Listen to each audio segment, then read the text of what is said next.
주님의 이름으로 기도드리옵나이다. 아멘.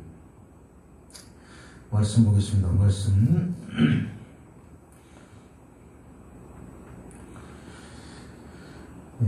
이사야 59장 1절 말씀 보겠습니다.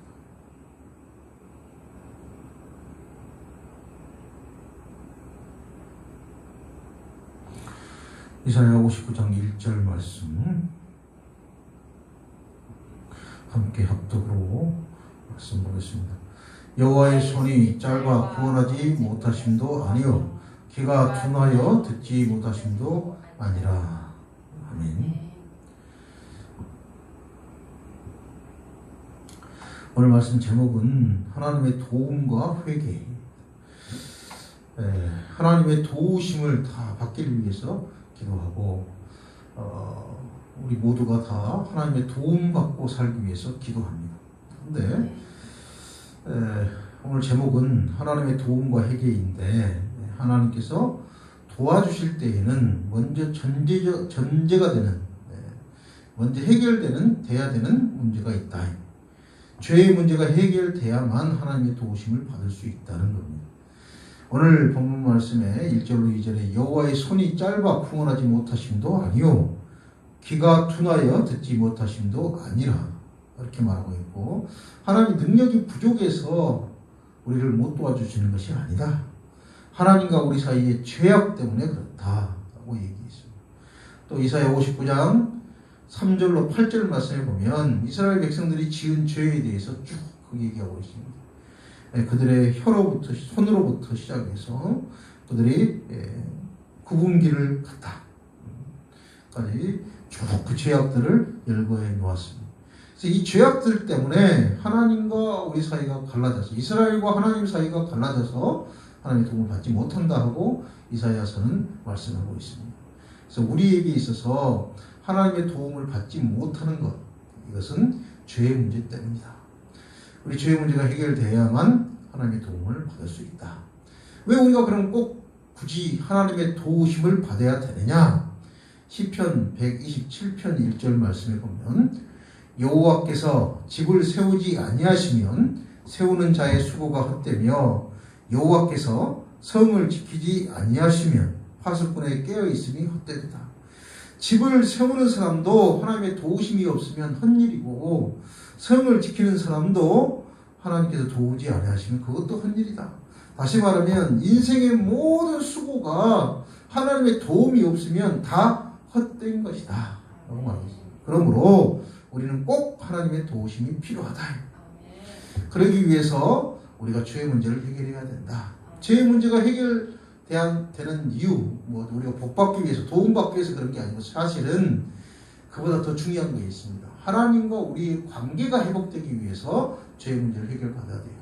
하나님과 우리 관계가 해결되면, 관계가 회복되면 자연적으로 하나님께서 우리를 도우신다. 그래서 이거는 복받기 위한, 도움받기 위한 죄의 해결이 아니라 실제로는 하나님과 우리의 관계 회복에 대한 이야기입니다. 말씀입니다. 그래서 우리는 하나님과의 관계가 회복돼야 된다. 창세기의 말씀에 보면 하나님께서는 태초에 천지를 창조하시고 사람을 창조하시고 거기에 가장 좋은 낙원 에덴 동산을 만드셨고 거기에 사람들을 살게 했습니다. 아담과 하와를 살게 했습니다. 근데 이들이 하나님 명령을 어기고 선악과를 따먹고 말았어요. 그때 하나님께서 물으셨어요. 아담에게. 그랬더니 누구 핑계를 대냐? 하나님 핑계를 댑니다. 하나님이 주신 저 여자, 그리고 또 여자 핑계를 댑니다. 하와 핑계를 댑니다. 하와 때문에 그렇습니다. 하나님 때문에 그렇습니다 하고 핑계를 댔어요. 그리고는 나중에 어떻게 됩니까? 여자는 또 뭐라고 그래요? 저 마귀 때문에 그렇습니다. 저 뱀 때문에 그렇습니다. 결국은 이 일로 인해서 하나님께 추방당하고 말았어요. 에덴에서 추방당하고 그 모든 힘든 일들이 시작되었습니다. 행복한 것이 다 날아가 버렸습니다. 고통이 시작되었습니다. 이게 죄의 결과입니다. 우리는 하나님과 소통하고 하나님의 도움을 받고 하나님과의 관계가 회복돼야 된다. 이사야 1장 18절로 20절에 여호와께서 말씀하시되 오라 우리가 서로 변론하자. 너희 죄가 주홍 같을지라도 눈과 같이 헤어질 것이요 진홍같이 붉을지라도 양털같이 희게 되리라. 너희가 즐겨 순종하면 땅의 아름다운 수산을 먹을 것이요 너희가 거절하여 배반하면 칼에 삼켜지리라. 여호와의 입의 말씀입니다. 하나님과의 관계가 회복되면 너희들 좋은 것 먹고 복을 누리겠지만 하나님과의 관계가 회복되지 않으면 결국은 망한다. 그렇게 말씀하고 있어요. 그래서 우리가 하나님과의 관계가 회복이 얼마나 중요한가, 그러기 위해서 죄의 문제 해결하는 것이 얼마나 중요한가 우리는 알 수 있습니다. 그런데 사람들은 하나님과 상관없이 죄를 해결해 보려고 애를 씁니다. 죄를 해결하는 인간적인 방법들을 보면 망각을 합니다. 잃어버린다. 내가 기억 못하면 죄가 없어지겠지. 세월이 흘러가면 기억에서 사라져버리면 죄가 없어지겠지. 이런 사람들이 있습니다. 그런데 결국 그 죄는 없어지지 않고 그대로 남아있습니다. 또 인간적인 방법으로 다수결입니다. 다수결. 모든 사람들이 다 그렇게 하니까 나도 그거 죄긴 죄여도 괜찮아 하고 넘어가는 일들. 남들이 다 하는데 뭐 하고 덮어버리는 그런 것들. 그걸로 죄를 해결하려고 합니다. 그러나 죄는 그대로 남아있습니다. 다수결의 문제가 아니에요. 사람들이 다 한다고 해서 문제가 아닙니다. 만약에 논산의 육군훈련소에 10,000명이 훈련을 받고 있습니다. 그래서 앞으로 해서 가는데 다 앞으로 가면서 발을 오른발 왼발 이렇게 다 9,999명이 다 발을 맞춰가는데 한 명이 반대로 왼발 할 때 오른발하고 오른발 할 때 왼발하고 가고 있어요. 자, 그럼 누가 맞을까? 누가 맞겠습니까? 한 명이 맞을까요? 아니면 9,999명이 맞을까요? 누가 맞은지 사실은 몰라요. 누구만 알아? 지휘관만 알아요. 지휘관 말대로 한 사람이 맞아. 9,999명이 맞는지 한 명이 맞는지 그것이 문제가 아니고 지휘관이 오른발 앞으로 각 오른발 이게 지휘관이 명령했을 때 그 명령에 맞춰서 딱 된 사람이 맞다 이 말이에요. 만약에 한 명이 그 지휘관의 명령이 맞았다 그러면 이 한 명이 옳은 거고 9,999명이 지휘관 명령에 따라서 제대로 했다 그러면 그것이 옳은 거예요. 기준은 9,999명이냐 아니냐, 한 명이냐 아니냐 이게 아니고 지휘관의 명령이다. 다시 말하면 우리 죄의 기준은 다수결이 아니다. 하나님이 우리 죄의 기준이다. 그러므로 사람들이 많이 했으니까 나도 괜찮아 하고 덮어버린 게 죄의 인간적인 방법의 해결 방법이 아니다. 인간적인 방법으로 해결할 수 없다. 또 하나는 비교입니다. 나는 이렇게 큰 죄가 아니고 이만한 죄를 졌으니 나는 괜찮아. 그런 사람들이 있습니다. 뭐 그까이 것 같고 그래. 다른 사람들이 이만큼 큰 죄를 졌는데 나는 요건데 누구는 살인죄도 짓고 말이야. 누구는 나라도 팔아먹고 말이야. 누구는 그래. 나는 조금 이거 무슨 이거 갖고 그래. 그렇게 위로를 받는 사람들이지. 그래도 안 돼요. 죄는 죄예요. 크든 작든 다 똑같은 죄입니다. 사실은. 하나님 앞에서는 다 똑같은 죄예요. 그걸로 인간적인 방법으로 해결하려고 하지 않습니다. 해도 해결되지 않습니다. 또는 내가 나쁜 일을 5개 했어요. 근데 나는 착한 일을 한 100개 정도 했어요. 그냥 이 착한 일 많이 했으니까 그냥 덮어주시오 하는 사람들이 있습니다. 그걸로도 해결하지 못합니다. 죄는 그대로 남아있어요. 또 책임을 전가합니다. 이건 내 잘못 아니야. 내가 잘못해서 이렇게 된 게 아니고 사실은 저 사람 때문에 그래. 저 사람 때문에 그래. 처음부터 우리 인간들은 처음부터 그랬어요. 에덴 동산에서부터 그랬어요.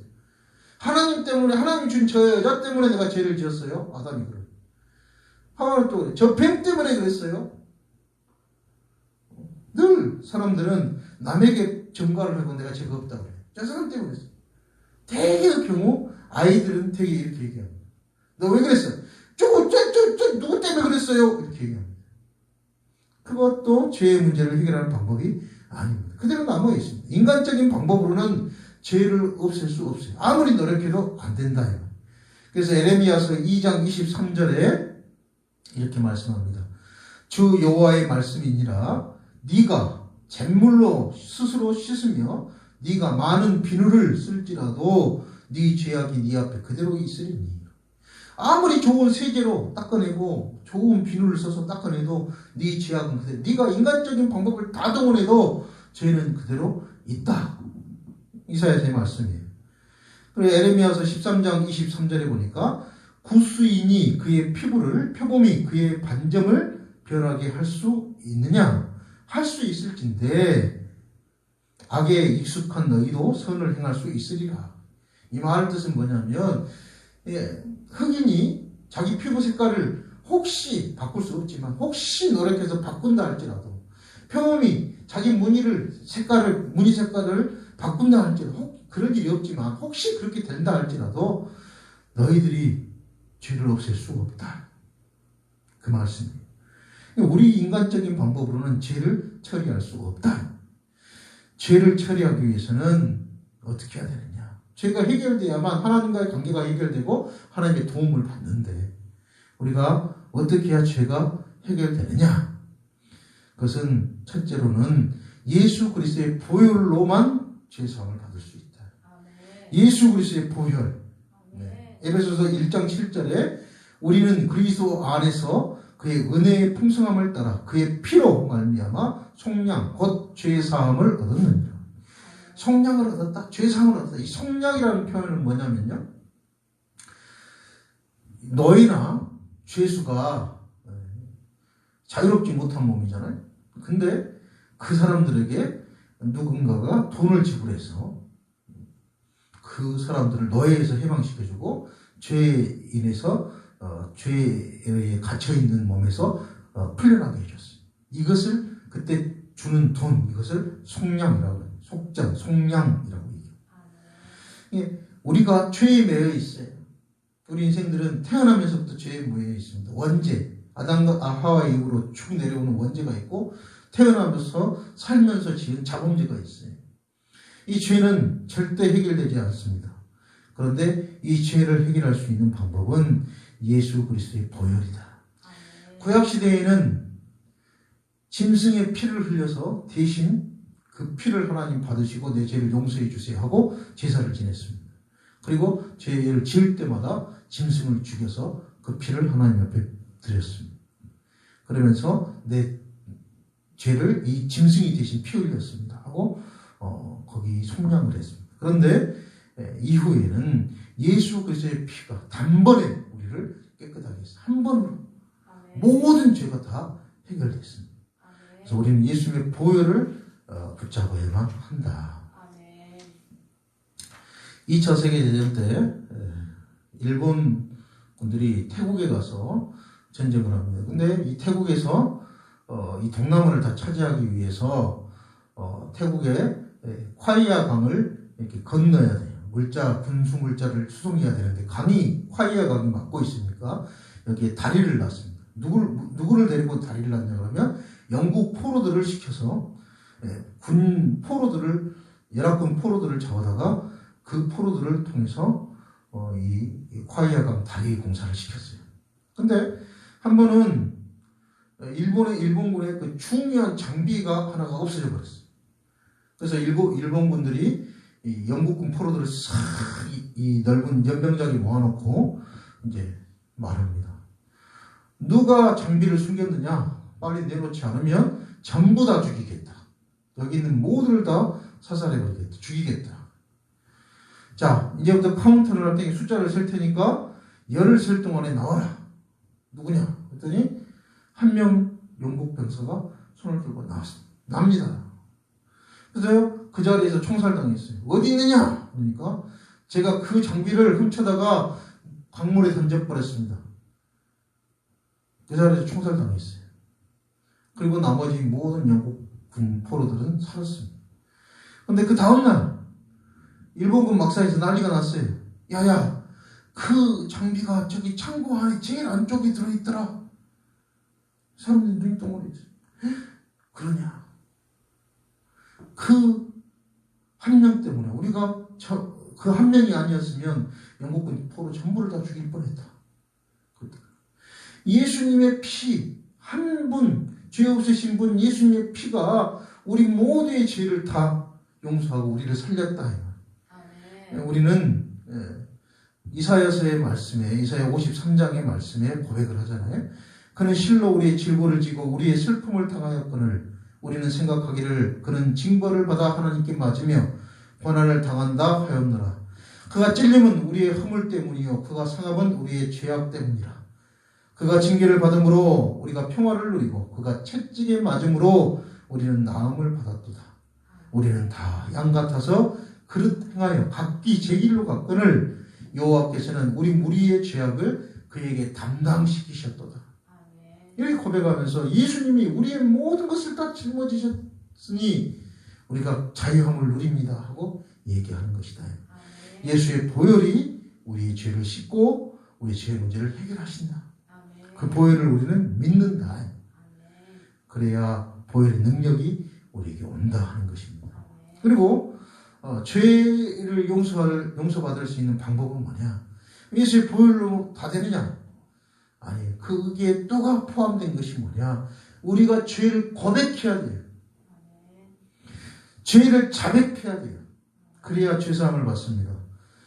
어떤 사람은 하나님께서 자백한다고 죄를 용서해 주겠냐? 이렇게 얘기하는데 반드시 자백해야 죄 용서를 받습니다. 요한 1서 1장 9절에 만일 우리가 우리 죄를 자백하면 그는 미쁘시고 우루우사 우리 죄를 사하시며 우리를 모든 불의에서 깨끗하게 하실 것이요 라고 말씀했습니다.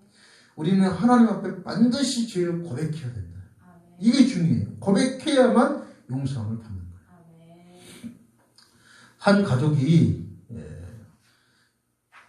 여름에 휴가를 강가로 갔어요. 아빠랑 엄마랑 5살짜리, 7살짜리 형제가 여행을 갔는데 강가에 텐트를 쳤어요.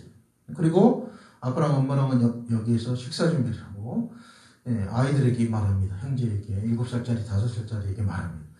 야, 절대 무릎 이상 차는 데 이상 물 들어가면 안 된다. 그리고 저쪽으로 가면 안 된다. 이쪽에서만 놀아라. 그랬어요. 근데 이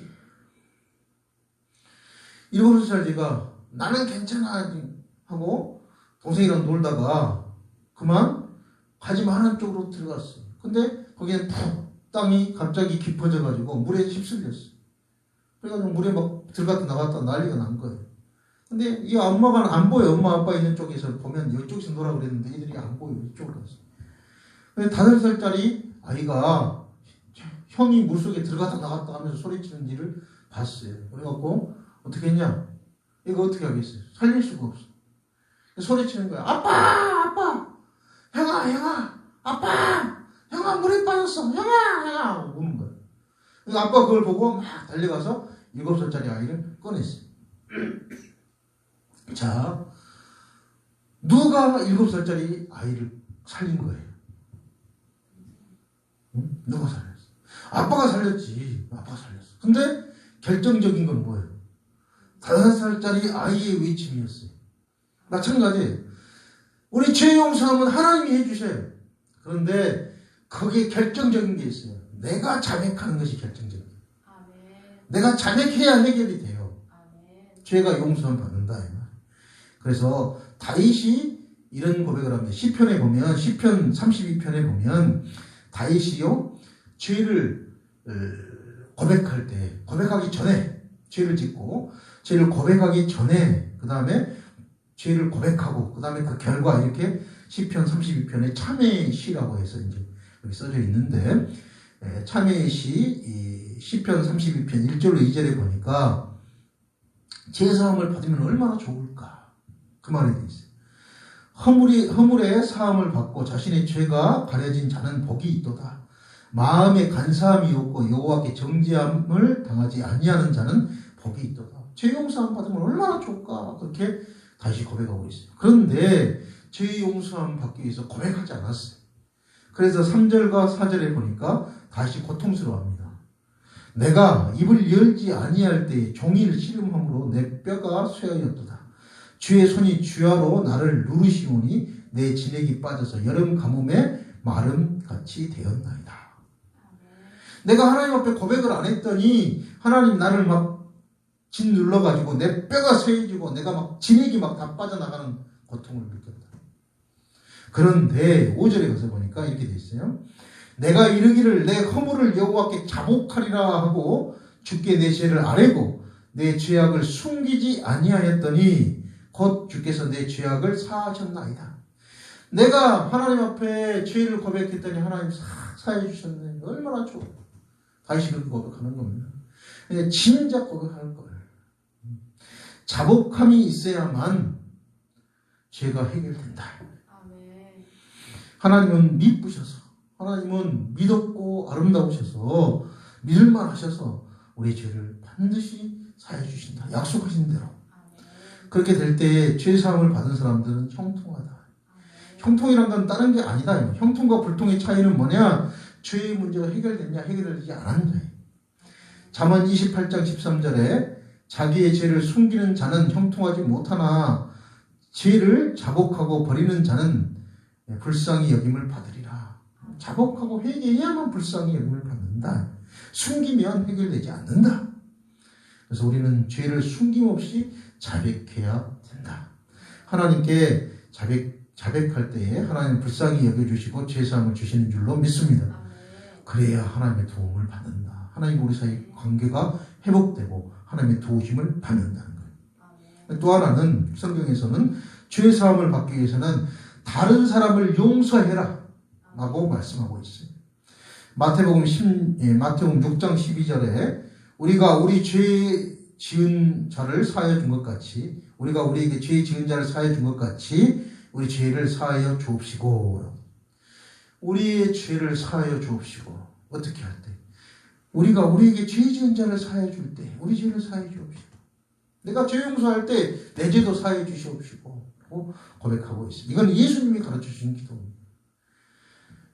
마태복음 18장에 가서 보면요. 그 얘기를 이렇게 비유로 들어서 예수님이 말씀하셨어요. 어떤 사람이 임금한테 1만 달란트를 빚졌는데 여기서 1만 달란트라 하면 어느 정도 지금으로 따지면 10조 이상 될 거예요. 하여튼 우리가 계산할 수 없을 만큼 많은 돈 10조 정도 된다 치고 그 정도의 돈을 빚졌어요. 도저히 그 사람이 무엇으로든 갚을 수 없어요. 그래서 이 임금이 보고 불쌍히 여겨서 탕감해 줬어요. 너 됐다. 너 돈 안 갚아도 된다. 가라. 보내줬어요. 기쁜 마음으로 돌아오는 길에 보니까 자기에게 100데나리온 빚진 사람을 만났어요. 그 사람을 잡았어요. 야, 너 내 빚 당장 갚아라. 100데나리온 빨리 갚아라. 그랬더니 조금만 참아달라. 내가 갚겠다. 지금은 없으니 내가 곧 준비해서 갚겠다. 아니, 지금 당장 내놔라. 지금은 없으니 조금만 참아달라. 안 돼. 따라와. 잡아서 가두고 때리고 했어요. 받아버렸어요. 이 얘기를 임금이 들었어요. 그리고는 임금이 안 되겠다. 1만 달란트 빚진 자 다시 잡아와라. 1조, 10조를 탕감받은 사람이 1,500만 원 빚진 사람, 그 사람을 용서 못했으니 다시 잡아와라. 비유가 그렇게 돼 있어요. 그렇게 해서 마태복음의 18장 35절에 이렇게 합니다. 너희가 각각 마음으로부터 형제를 용서하지 아니하면 나의 하늘 아버지께서도 너희에게 이와 같이 하시리라. 용서해야 된다. 그래야 하나님도 너희를 용서해 준다. 라고 예수님께서 말씀하셨습니다. 우리가 죄 용서를 받기 위해서는 용서하고 살아야 된다. 용서는. 그게 굉장히 중요한 일입니다. 요즘 시대에 굉장히 어렵죠. 왜 어렵냐? 용서를 못하고 살아서 어렵습니다. 사람들이 마음의 상처도 잘 받고 그 상처받은 것을 절대 용서 않고 살고 결국 그것 때문에 자기가 병이 되고 자기가 망가져요. 김용문 집사님이라는 집사님 유명한 간증이 있어요.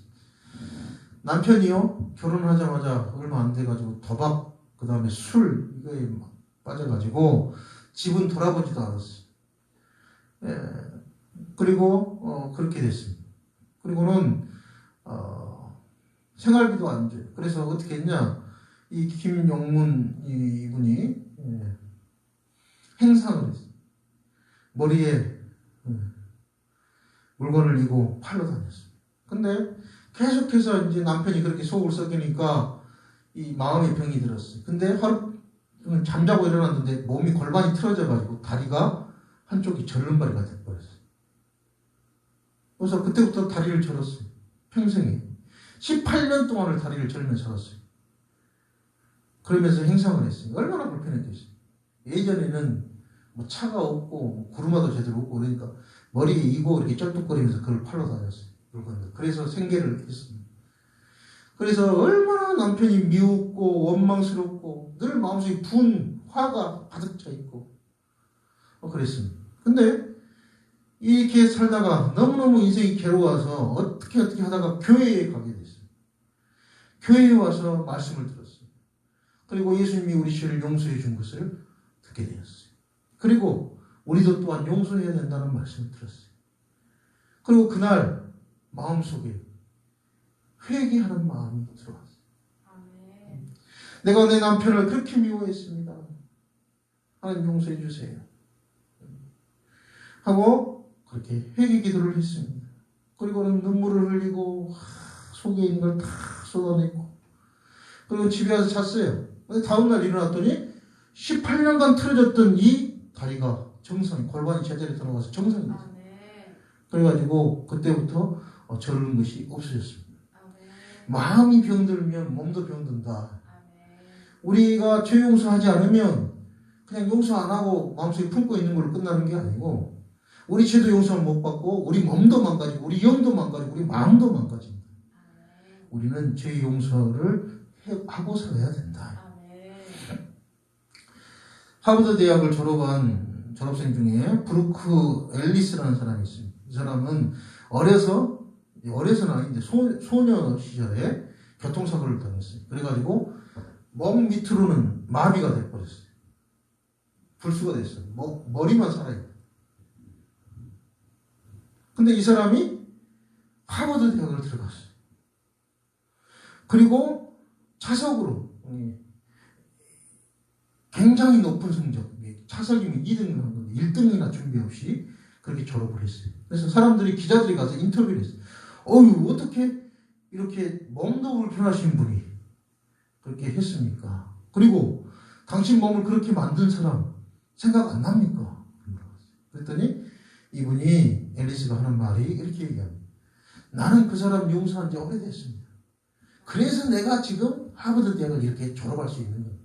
좋은 성적으로 졸업할 수 있는 거예요. 내가 용서하지 않았다면 원망했다면 나는 지금 이렇게 살지 못합니다. 우리는 용서하고 살아야 된다. 그래야 하나님께서도 내게 용서를 주신다. 오늘 이 시간 우리들은 죄를 해결받고 예수의 보혈로 또 자복함으로 그리고 용서함으로 죄를 해결받고 하나님과 관계가 회복되어서 하나님의 도우심을 받고 사는 저와 여러분 되기를 축복합니다. 기도하겠습니다. 사랑 많으신 하나님 아버지 감사합니다. 이 시간도 함께 하심에 감사합니다. 하나님 도와주셔서 우리의 삶의 모든 부분에 하나님의 영광이 드러나게 하여 주시옵소서. 특별히 하나님 우리의 죄의 문제가 다 해결되게 하시고 우리가 예수님의 보혈을 늘 의지하게 하시고 또 우리가 낱낱이 하나님 앞에 자복하고 아뢰어서 용서함을 받게 하여 주시옵시고 또 이웃을 또 우리 모두를 용서하며 살게 하여 주셔서 하나님께서도 우리에게 죄 용서하시는 은혜를 받게 하여 주셔서 우리가 하나님과의 관계가 회복되고 하나님의 도움을 받게 하여 주시옵소서. 우리 연약합니다. 성령 하나님 도와주시옵소서. 감사드리며 예수님의 이름으로 기도드리옵나이다. 아멘. 하늘에 계신 우리 아버지여 이름이 거룩히 여김을 받으시오며 나라의 임하옵시며 뜻이 하늘에서 이루어진 것 같이 땅에서도 이루어지이다. 오늘날 우리에게 일용할 양식을 주옵시고 우리가 우리에게 죄 지은 자를 사하여 준 것 같이 우리 죄를 사하여 주옵시고 우리 시험에 들지 말게 하옵시고 다만 악에서 구하옵소서. 대개 나라와 권세와 영광이 아버지께 영원히 있사옵나이다. 아멘.